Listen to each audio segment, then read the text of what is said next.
This is the Mutual Aid Report. Your own community. It's all volunteers. The love that people have for Chicago. Led by intergenerational hosts and journalists spotlighting how Chicagoans keep each other safe. Hello, my name is Eric. Hi, my name is Rita. Through food access, youth programs, immigration defense, and grassroots rapid response. Hear practical stories, tools, and invites to volunteer, donate, and show up. Thanks for tuning in. Let's listen in on today's report. Welcome to the Mutual Aid Report. I'm Mario Smith. This is WLPNLP Chicago 105.5 FM Olympian Radio. Today we're looking at what happens when the neighbors decide to own the block themselves. Pilsen is a neighborhood defined by its murals, its activism, and its families, but it's also a neighborhood under immense pressure. Today we're joined by Amanda Cortez of PIHCO, the Pilsen Housing Cooperative. They aren't just fighting displacement, they are physically removing buildings from the speculative market and putting them into the hands of the people.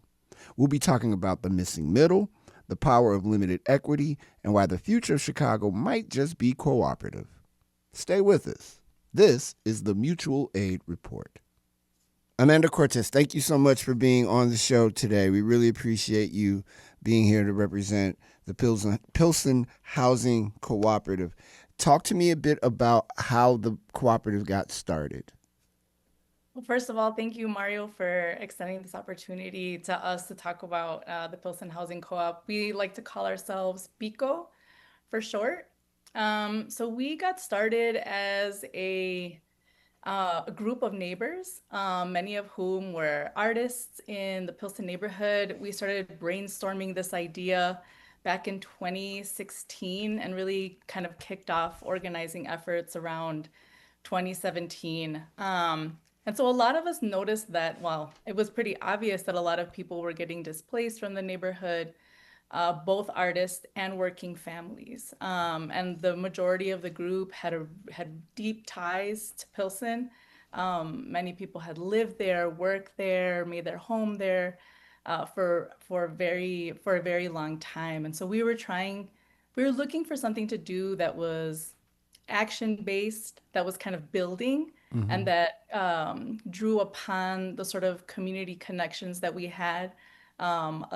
And the idea of a housing co-op was floated. And at the time, no one had any real concrete idea of what that would look like. But, we had a lot of energy and a lot of people willing to put the effort into figuring it out.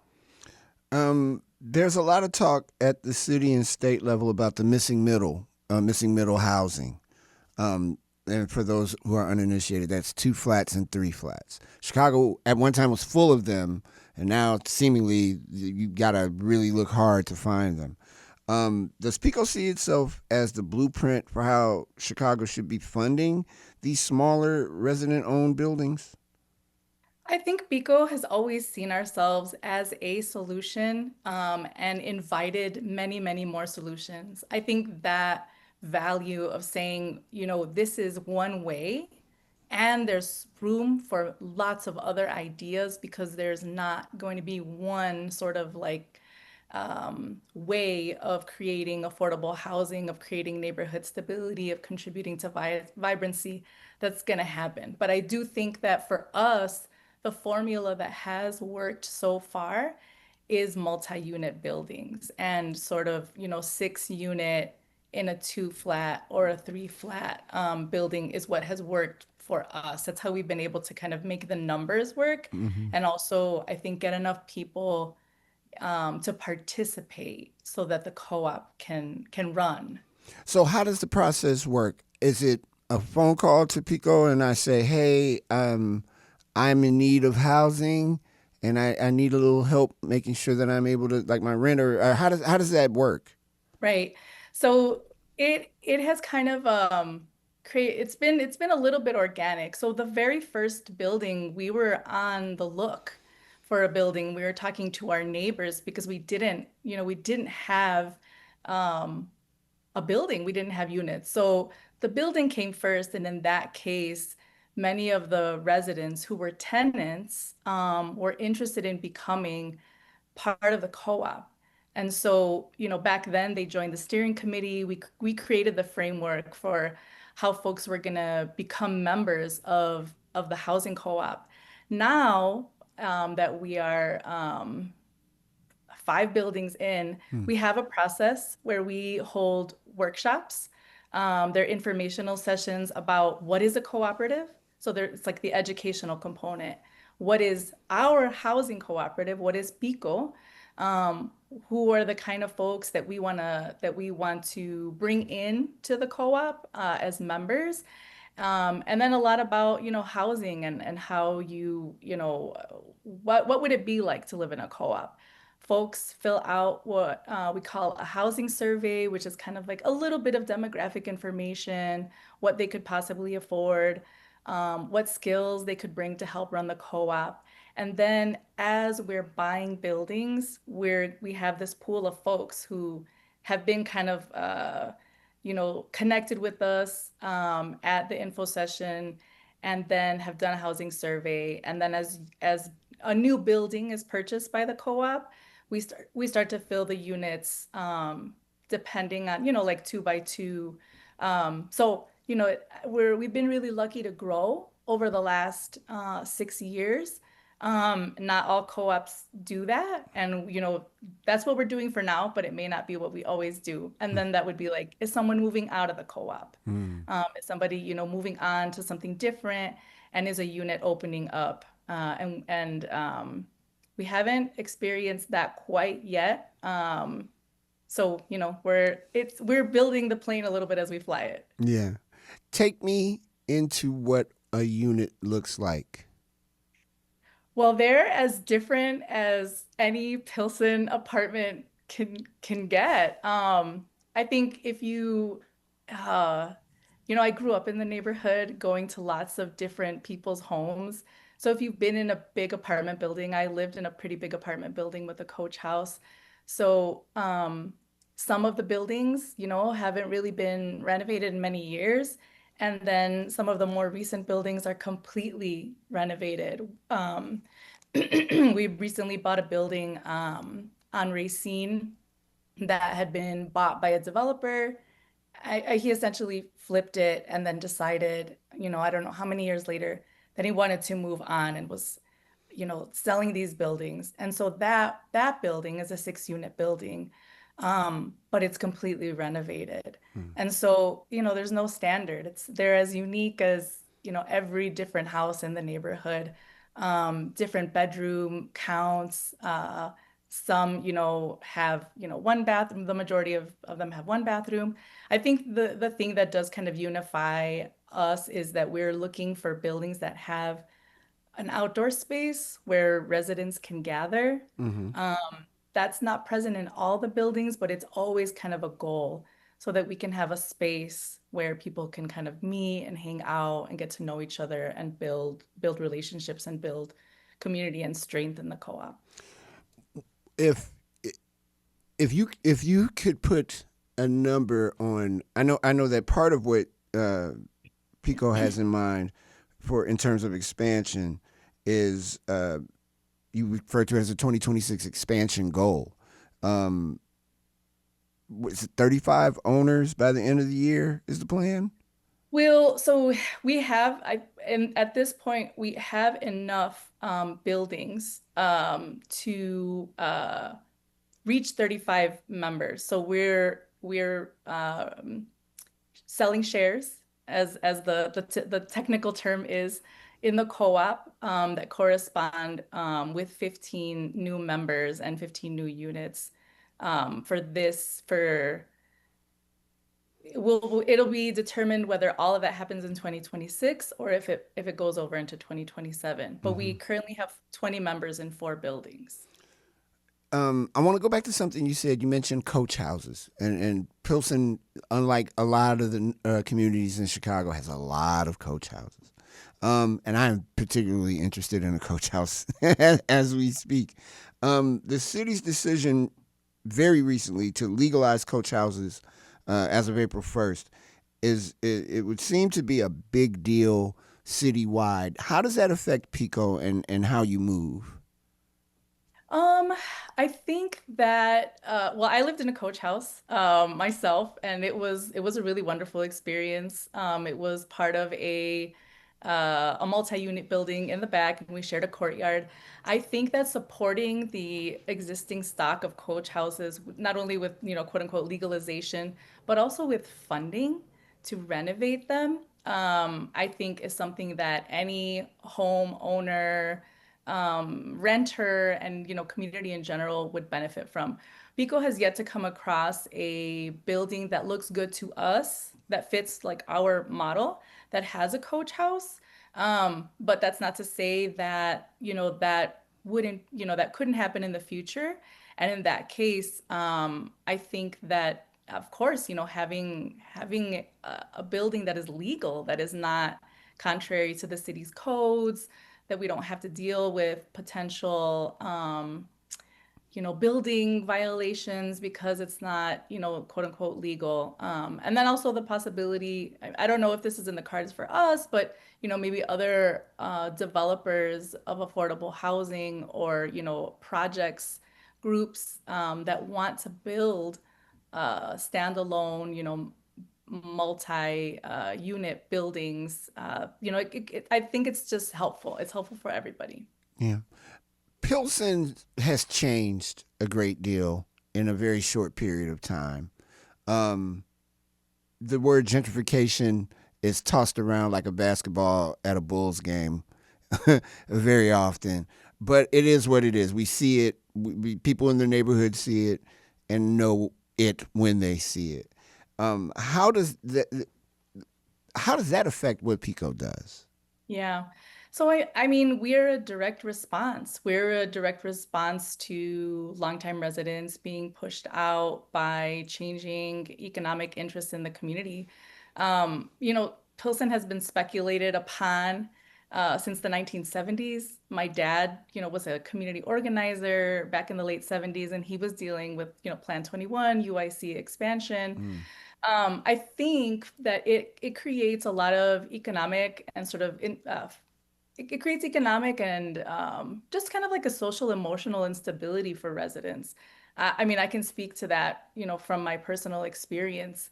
I think that what Pico does is it says, okay, what is a very sort of practical way that we can disrupt, however you want to frame it, create a new system that doesn't center speculation, that takes these buildings out of the speculative real estate market and says, we want these in hands of folks who are going to have the values of cooperation and sharing and mutual aid. And I think that BICO is a very sort of tangible way to do that. And I think it's even I think the my one of my the parts that makes me just smile is that the last couple of buildings that we've bought back from developers mm, who came to speculate in the neighborhood.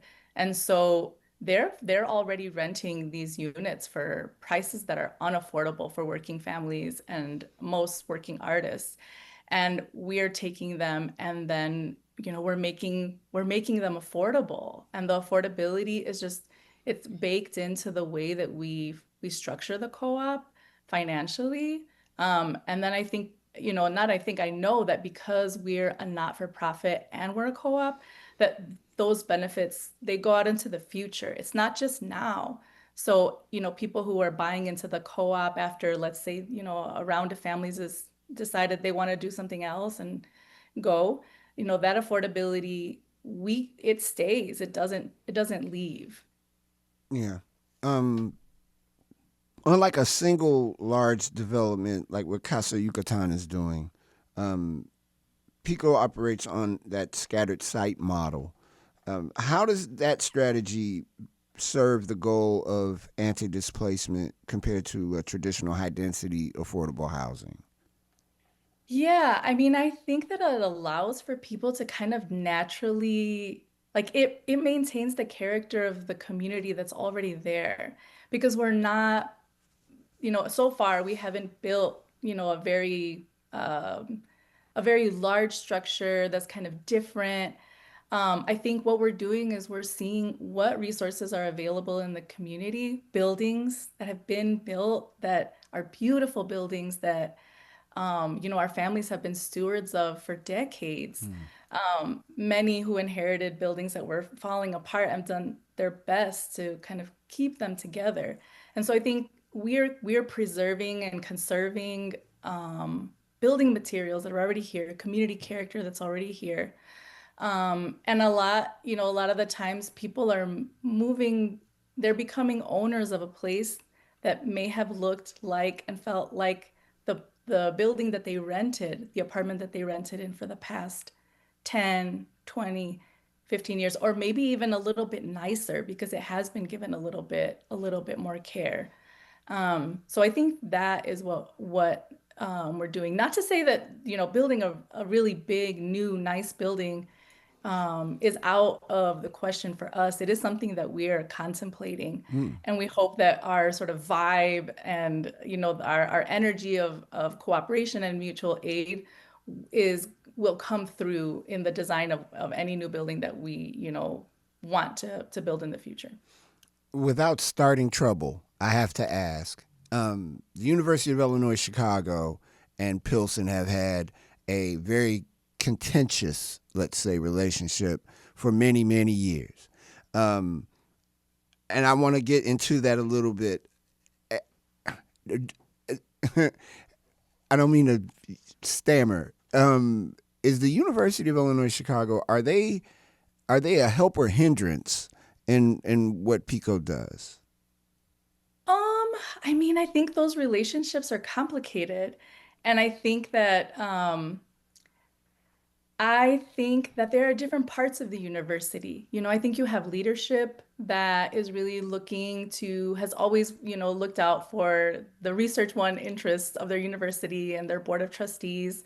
They have different interests. And then the different departments and the entities within UIC have done groundbreaking work that, like, for example, we have relied on the social, oh, I forget I feel bad now. The Social Justice Institute, they've developed so many white papers and policy papers that we've used in our grant applications to, funders that we used in our 501(c)(3) application.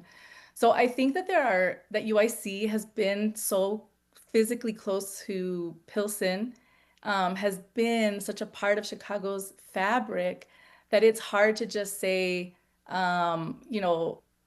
helpful or not. I think that leadership can always do things that are more helpful to community and demonstrate that to their faculty, to their staff, to their students. Both of my parents went to UIC. My dad attended, my mom graduated. They fought for the Latin American, Latino studies department to be created when there was none, and they were successful. And so, I mean, I think that a university can always be more helpful. And I think in many ways, the people from our neighborhood and also other neighborhoods like Pilsen have infiltrated UIC and require them to become helpful by their presence and by the projects that they do from within the institution. I mention that because in Hyde Park, the University of Chicago is forever spreading its tentacles to other communities. And I would not be surprised if they haven't already started sniffing around in Pilsen and parts of the area surrounding Pilsen. It becomes, particularly in the mutual aid space, it's always a question of help or hurt. If you're in our neighborhoods, what's your benefit from being in our neighborhood? And if you're not participating in the gentrification machine, why do you have interest in our neighborhood? And I wanted to have that out there because there's a faction of folks who live in Pilsen who absolutely see the UIC folks coming and go, here we go again, here they are, and it's ensuring that whatever they do, it's not to harm those longtime residents in the neighborhood. And as a sidebar, we recently had an episode of the Mutual Aid Report talking about the new Chicago Fire Stadium that's being built on the 78. What will that effect be for Pilsen and Chinatown and Bridgeport and all the neighborhoods that surround that? It's a very interesting part of the dynamic, I think, of what PIHCO is doing. And I didn't want to stray too far away from that, but I thought that was it's a big deal in Pilsen. Yeah. I mean, I think those voices are necessary. I think that's how we got to where we are. If we hadn't had advocates, activists, holding UIC's feet to the fire, I think their expansion would have expanded even further than it did when they built, the new University Village community. And I think that those voices are absolutely part of the ecosystem. I wish that they didn't have to be. I wish that the university and all universities would do the right thing for communities, and realize that their expansion, that their development impacts affordability of housing. And I think U of C, the University of Chicago, they don't have a very deep and strong relationship with the surrounding community. I think in terms of like faculty and staff that are in decision making roles. And I think that may be a bit of a distinction. And I think that if that sort of crossover happened, then you would have who lived in Pilsen all their life or lived, around the University of Chicago all their life and said, this is not going to be good long term. What way can we pivot so that the university can get what they need and we're not impacting and displacing, whole communities? I'm very hopeful for the Hyde Park Woodlawn area that, and I know there's an organization or two that are doing the similar work that Casa Yucatan and PIHCO, for example, are doing. But as a Hyde Park resident, it's alarming the amount of things that are controlled by that university. I'm just saying. Yeah. It gets to be like, oh my goodness, because they essentially own the soil, and when you own the soil, you can call the shots. Right. I want to get back to PIHCO though, because that's why we're here. Your shares historically sell, or start where when we talk about shares and being able to buy in on the co-op part. How does that work? How does that work? Okay. So, and this is a part that it takes a little bit of sort of like opening up the mind. So the way that PIHCO is structured is the entity, the Pilsen Housing Co-op is the entity that buys the building. The members are then, they go through the whole process, and what they do is they buy a share. So think about the word sharing. Like even that, I know it comes from, we see it in our society as like corporate, like shareholders and stockholders. We've always called it a share. So here we are sharing a piece of the ownership. That ownership entitles a family to live in one of PIHCO's unit. And typically they'll apply. They'll say, okay, well, I really like that 3-bedroom unit on the second floor.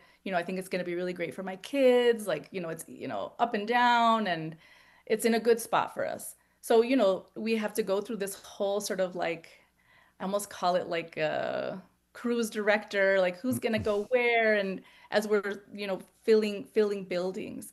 And so the members own the share, and the members control the board of directors. They are the board of directors. So we're a member-run cooperative. When you buy a share in PIHCO, that means that you're going to be helping run the organization that manages all of the housing. So not just your building. You're going to live in your building and we're scattered site, but we're going to steward all of the buildings together. And so folks rotate in and out of those leadership positions on the board. And then we have committees, for example, like the membership committee that are in charge of doing the process of finding new members and then recommending those to the board. And that is also run by residents. So even if you're not serving as a member of the board of directors, you can serve on the membership committee and you share in the responsibility and the power to steward your co-op. So Safe. that's kind of how it Yeah, happened. I like that. That's a solid idea. I think it's going to work. We think so. We're working hard to make it work. It is a lot of work. And yeah, just to be transparent, so we do have two members on our board who are advisors who don't live in the building. Hmm. Both of those, they're non-voting members when it comes to issues, in the buildings. And they are both people who were at the start, or very near start and have long time ties to Pilsen. And then we also, the co-op has decided uh, to work with project managers. So I'm a project manager and I work on special projects for the co-op. There are one, two, three, there are four of us right now. And depending on the projects we support. So that can be from like daily maintenance kind of things, looking for contractors to fix a broken pipe, a leaky pipe. Or it can be like my work has been, I'm helping folks get their wills, and some of them are making trusts for their share in PICO so that when they pass, it's very clear who would get, the financial benefit of their share. Wow, it keeps it going even Yeah. even after they're gone. Um, I was wondering, as someone who has stayed in Pilsen through all kinds of up and down, um, what what does it look like through your eyes being a resident of that great neighborhood? I mean, for me, it was it's a place that I was born and raised in, and so my memories are they're from when I was very, very small. I'm 44 now, and I went to St. Pius. Hmm. I think what I still see and what I see has also grown is like for example, Harrison Park, the field house there was built during my lifetime and before it was not a hospitable place. Places like the National Museum of Mexican Art, were born and grew during my lifetime. And so I see um, all of those institutions that were really, community built, like Orozco, elementary, even the Rudy Lozano Library was built, during my lifetime, the clinics, Alivio Clinic. And I think those are sort of like seeds that were planted back in the 60s, 70s, 80s, 90s that are still flowering. And at the same time, I see people struggling. I mean, I see people, the everything from gas to groceries, prices have increased. If it, there feels like it feels like a lot of pressure on working class families and working poor and also working artists. And so, I think that projects like Pico really tap into the sort of community, communal, cooperative spirit that a lot of people kind of engage in to survive, and hopefully find a little bit of joy and thrive. And so, like my background right now is it's our first building, and there's the mural. It's painted by who now a Pilsen or a Pico resident member, longtime Pilsen artist Gabriel Villa and Hector Duarte, who is a neighbor Yeah, and on the board and who we meet, in their studio. So I mean I still see a lot of that sort of cooperation, sort of informal mutual aid. Now, that has always existed in our community and it's beautiful and I also don't want to romanticize the reasons why some of that mutual aid has to happen. that's fair. Really quick before we take our break, um, I know you're a grantee. The city has made a way through grants and whatnot. What's the relationship with Pico and the city of Chicago? It's been so different throughout the years. Because I started with the group that was kind of uh, even brainstorming this, I think it's gone from kind of like crazy idea from these ragtag folks. And Hmm. I don't see us that way. I also worked for the city of Chicago. I worked for the 22nd Ward. Not in I've never worked in like City Hall or anything like that, Hmm. but through my actions, interactions with City Hall. Um, the Department of Housing, I think our relationship with them has come a long, long way. I don't think that we were taken very seriously at first. And then I think once we purchased our first building, then that kind of was, they actually started wanting to actually take our phone calls. And so it's progressed from there to, I believe that we were part of what spurred the wealth building initiatives that the city piloted. And I think that our, work and our persistence, I think that's probably, I hope they see us as persistent because I think that we never gave up. Even though we were disillusioned many, many times by things that the city said were going to happen.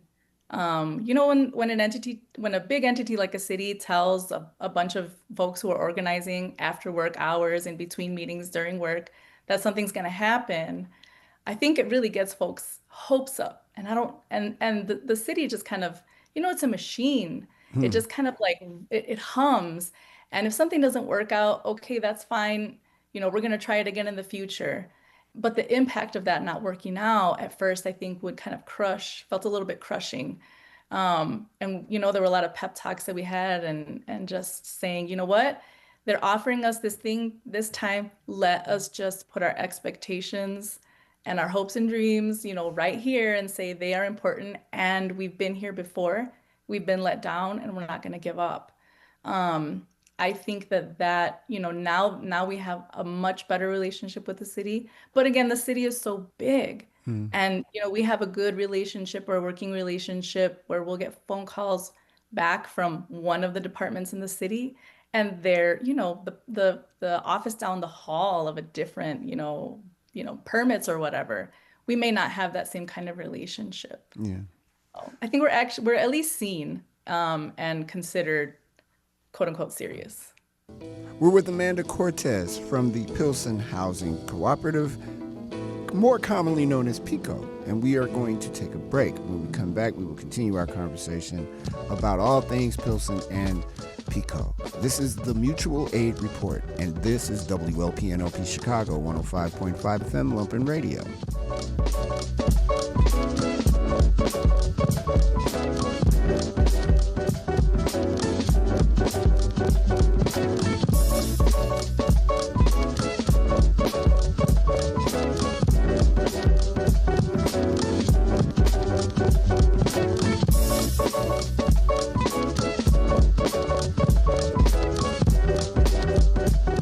Welcome back. This is the Mutual Aid Report. I'm Mario Smith. Thank you so much for listening today. We're with Amanda Cortez from the Pilsen Housing Cooperative, better known as PICO, and we are talking about the co-op and how that works in the mutual aid space and how PICO is doing great work in one of the great neighborhoods of our fantastic city.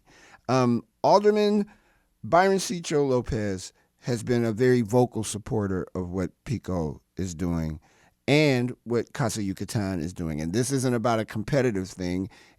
I'm asking the question about traditional rental uh, outlets and what PICO does in the cooperative space.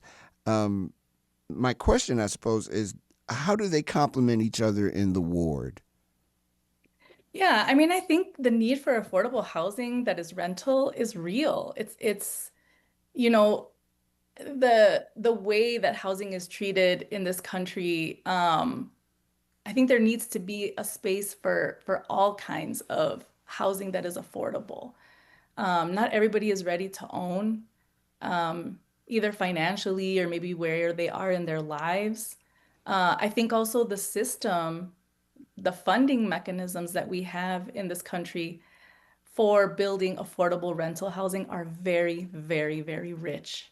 And, I think Chicago would be, we would not, like our elected officials and, like our civil servants would not be doing their job if they didn't tap into those federal dollars to make the rental housing, compete for the funding to build affordable rental housing. I think what PICO does is we're smaller scale. We're kind of outside of those traditional systems.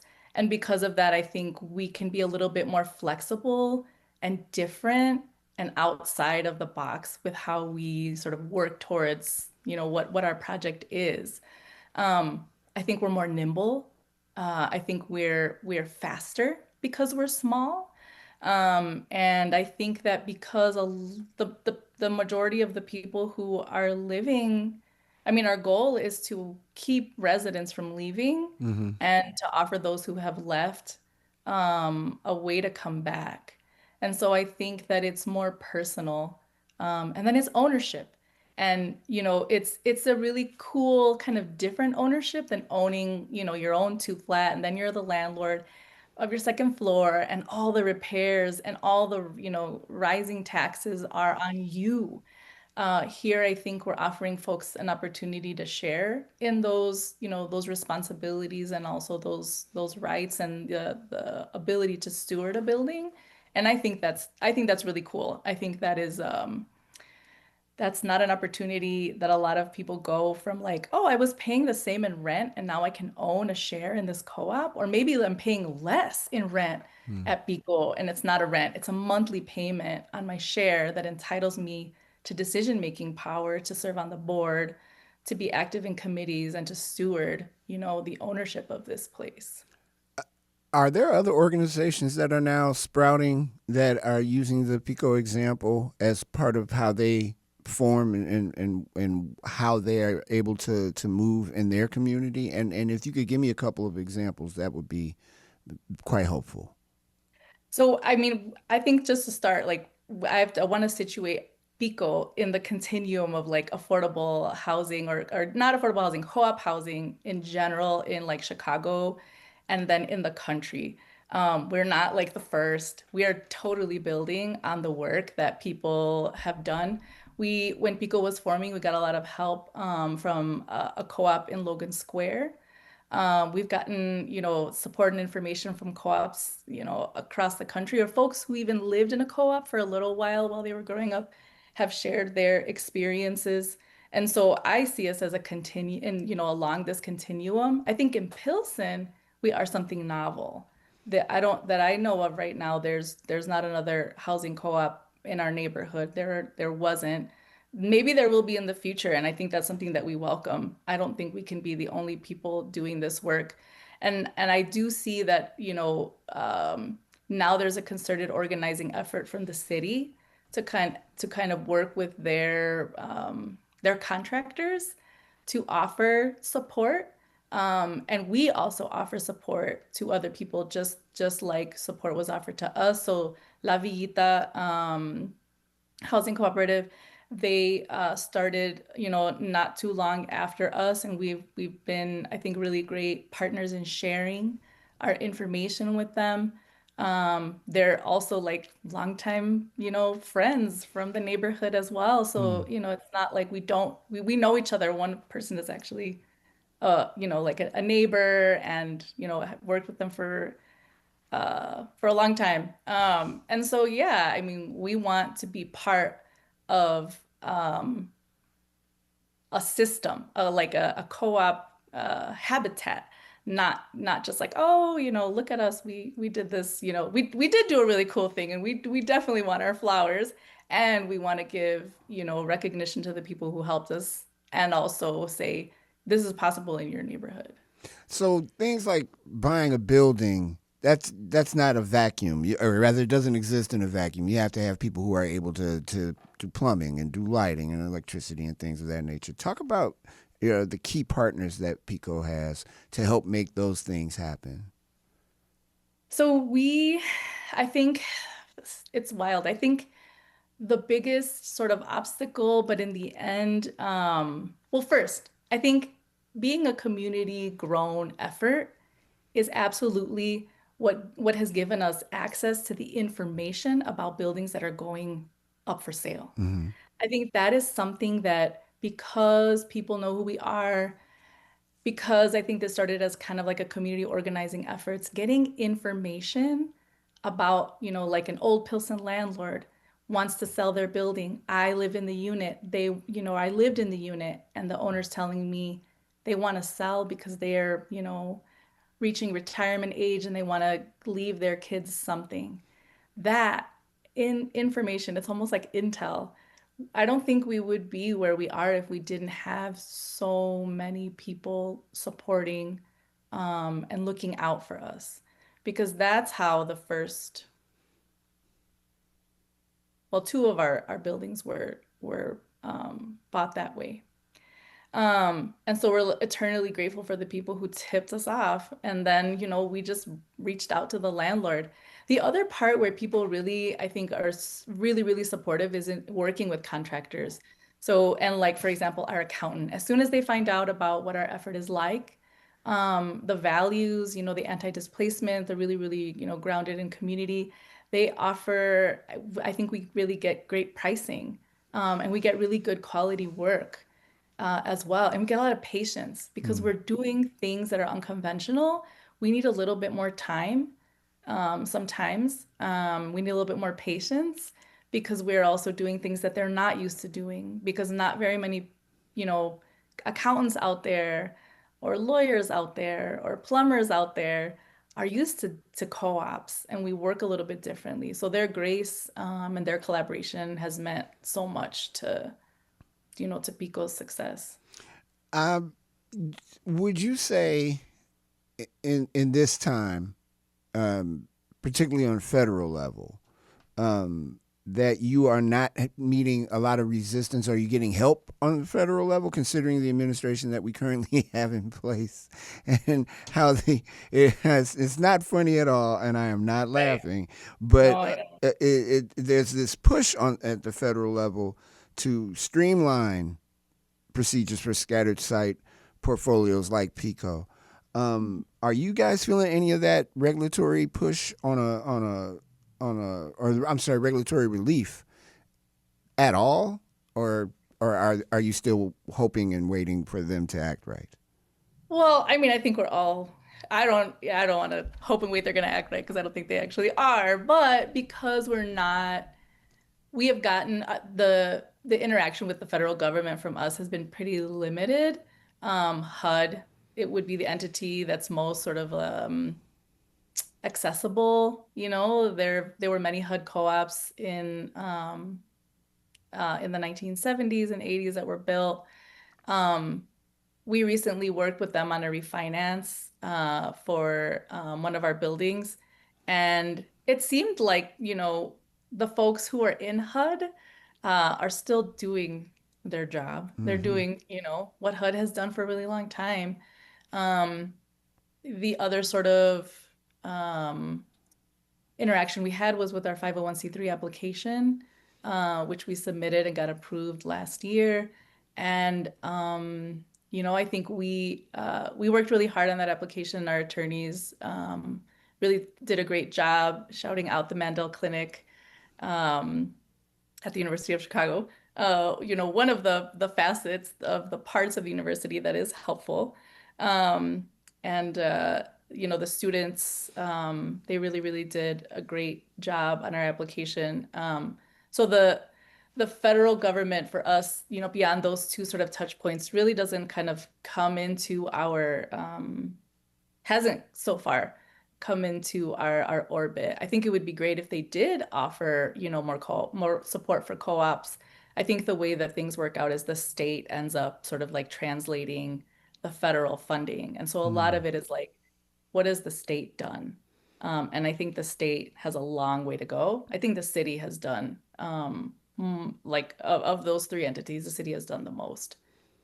That that that's not surprising. I think. Yeah.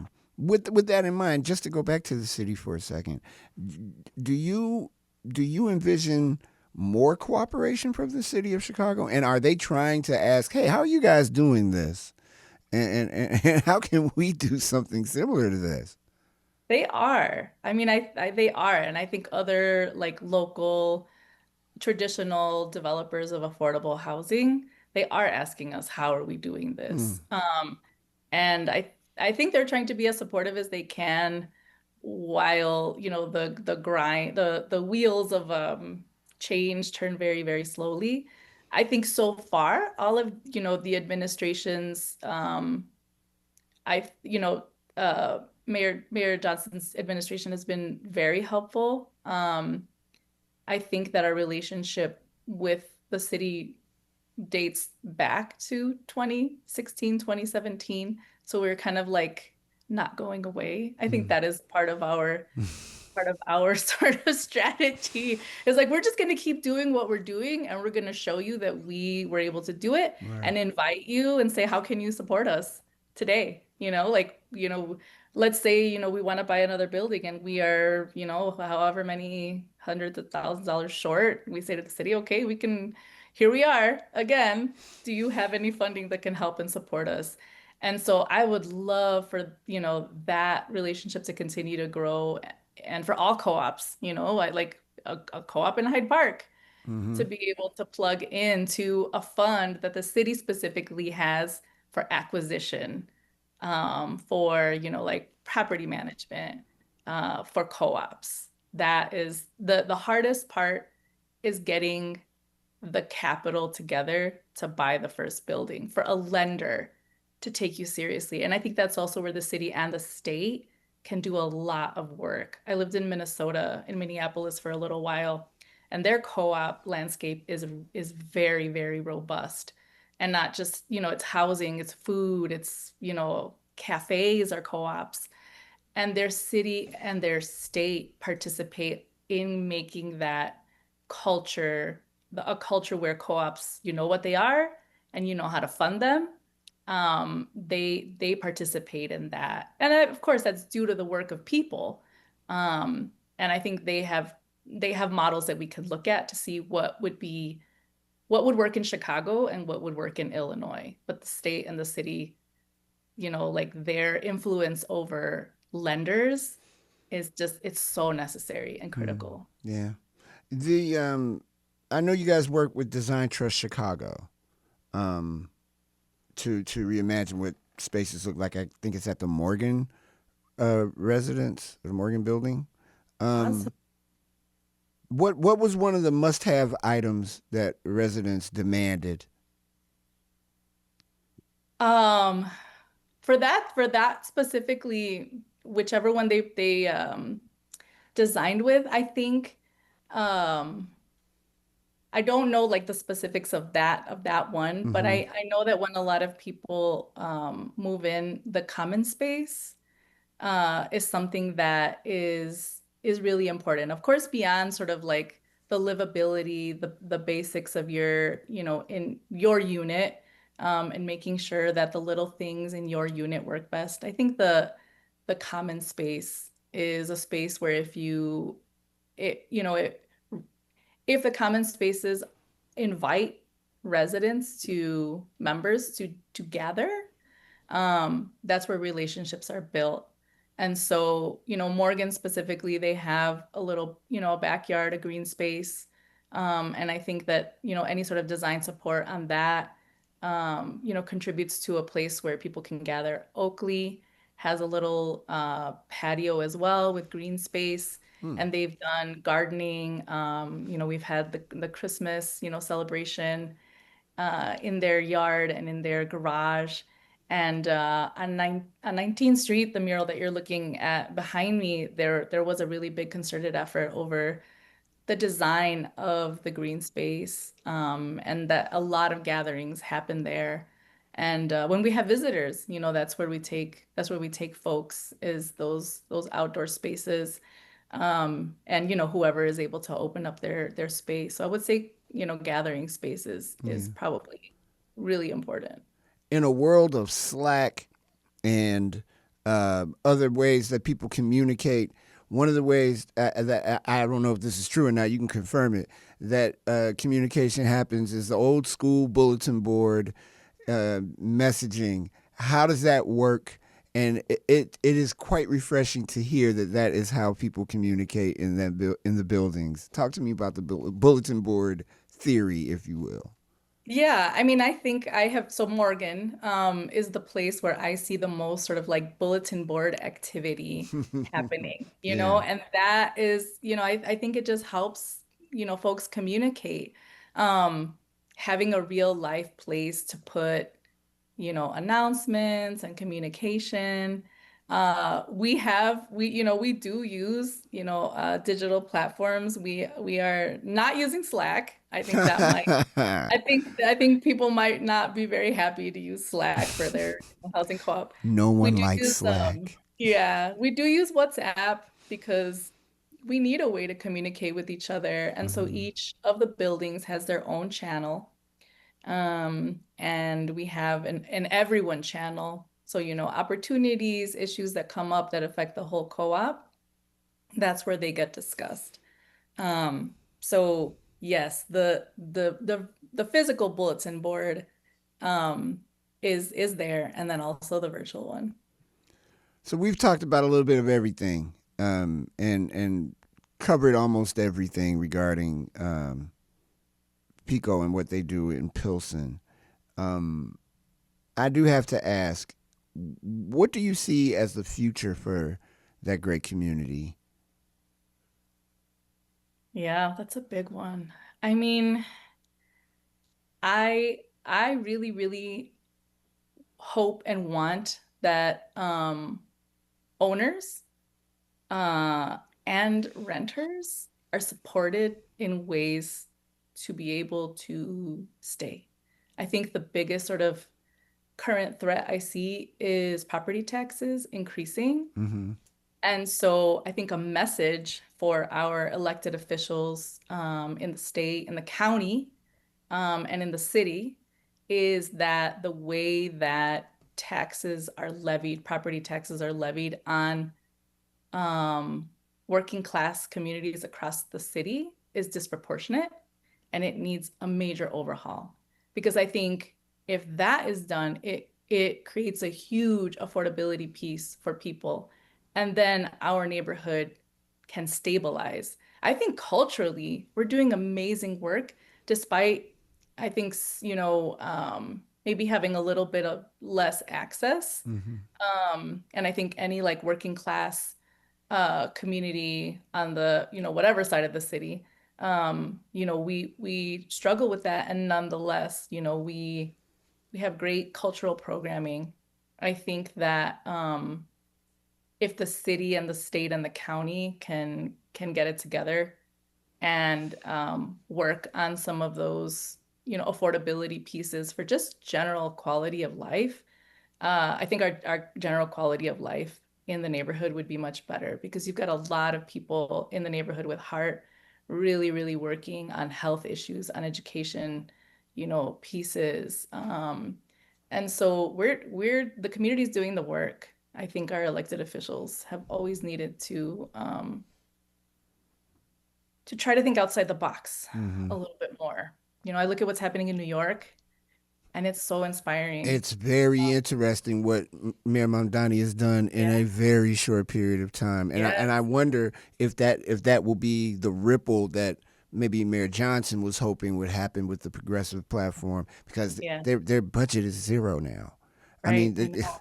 that rather the deficit. It's amazing how Yeah. quickly that happened. Yeah. And we've gotten a lot of support from New York in terms of technical assistance for co-ops. Mm. So their co-op landscape is deep and it's very different from Chicago's. So, even in saying like, wow, look at New York, it's like, okay, the vibe, the spirit, the energy, and how do we do it in our way so that that we adapt it to where we are. And really take stock of like, where is the wealth escaping? Mm. Where is that hole? And really looking at Chicago, like where's that hole where either income is, not being generated, taxed, or are we letting it, slip through our hands in some way that's not helpful to working communities? The last thing I want to ask you about, and thank you so much for being on the show today. I want to talk about the Leons, and particularly Karen Leon and her story. Could you talk about that a little bit? Yeah, Karen is incredible. She had been a resident of one of the affordable housing developers in the neighborhood, a tenant, a renter, and was in jeopardy of being displaced. She and her family, I think her young family then at that point, and we were, organizing around Pico. I can't remember exactly how the connection was made, but I am so grateful that it was. She is the manager of their mariachi. It's her husband, her kids, and then also like friends that make up the mariachi. And she has just been a powerhouse in terms of organizing within Pico. Her leadership. She is both. She's one of those people who gives a lot of grace, and then balances that with accountability. And I think that, her ability to explain what Pico is, because it is complicated, because it's different. We're so used to thinking about things individualistically, and this is a cooperative effort. I think her ability to translate that information and help people understand what they're becoming part of is really, really amazing. And so, you know, right now she is on the board again, but not as a co-president. So we're, again, rotating leadership roles, and that's great. It's like I think it takes leadership to say, okay, I did my time and I'm going to move over for somebody else to do that work. And I think that is gotten as well, without saying, all right, well then I'm done and I'm not going to participate anymore. She stayed present and she's staying present. And we're all grateful for her leadership and her work. Is there a building that you guys are eyeballing that you want to get and you haven't been able to get it yet? Um, I think maybe not a building, but I think sort of a way of living. So we've always had this idea that artists are part of this project. And so trying to find a space that meets the studio needs of artists while also meeting their living needs is something that we are always sort of like in the background, not wanting to let go. I think right now, the current ways that we find buildings, their current conditions aren't really conducive to that, other than like, okay, we're gonna make an extra bedroom, a studio, which isn't really functional and helpful. Like making art in your kitchen, no, that's not. I don't think that's helpful to an artist, especially when you're buying into something like Pico. And so somehow, some way, envisioning a space where somebody can have their home and then have their studio, maybe not in the same unit, maybe somewhere else in the building. That would be a new construction. And I think that style of sort of like knowing that art is part of community. It's not this thing that's separate. It's the way that we wake up every day and live our lives. Um, and I think that making sure that those studios some way somehow come to fruition. And I'm going to shout out the project that the city has going on 18th and Peoria. That's, if you were to ask me, like, what is it? And I would say that, they've awarded part of that site to another nonprofit developer, the Resurrection Project, which is they have been supportive of us. And we also have, our plans for the other side of it. And we really, really, that's where I see that kind of living happening. The artist studio and the artist apartment. And in fact, that's what the design that we've been working on with the architects LBBA. So we have a design committee for 18th and Peoria where we're envisioning that building and saying, this is what it would look like, that dream. Amanda Cortez from PIHCO, the Pilsen Housing Cooperative. I'll get it out of my mouth. Thank you for joining us today on the Mutual Aid Report. Really, really appreciate it. Thank you so much. Thank you so much. Thank you so much for having us, Mario. Absolutely. Thank you. Thank you for joining us today on the Mutual Aid Report. That was Amanda Cortez of the Pilsen Housing Cooperative. If you want to learn more about their model of their goal of doubling their membership by the end of the year, head over to pilsenhousingcoop.org. What we heard today is a reminder that community isn't just a buzzword for developers, it's a financial and social infrastructure that we have the power to build. Whether it's worker-owned kitchens like Shy Fresh or resident-owned 3 Flats in Pilsen, the blueprint for a more equitable Chicago is already being drawn. I'm Mario Smith. Thanks for tuning in to the Mutual Aid Report here on WLPNLP Chicago, and we will see you soon. Check on your neighbors, keep it locked to Lumpen Radio, and be kind. Peace. Thank you for listening to the Mutual Aid Report. If you learned anything from this episode today, we hope you learned that collective care, shared resources, and community action are powerful tools, that when we show up for one another, we create the conditions for everyone to thrive. We'll be back with more stories, insights, and conversations that highlight the power of community. Until next time, take care of yourself so we can take care of each other.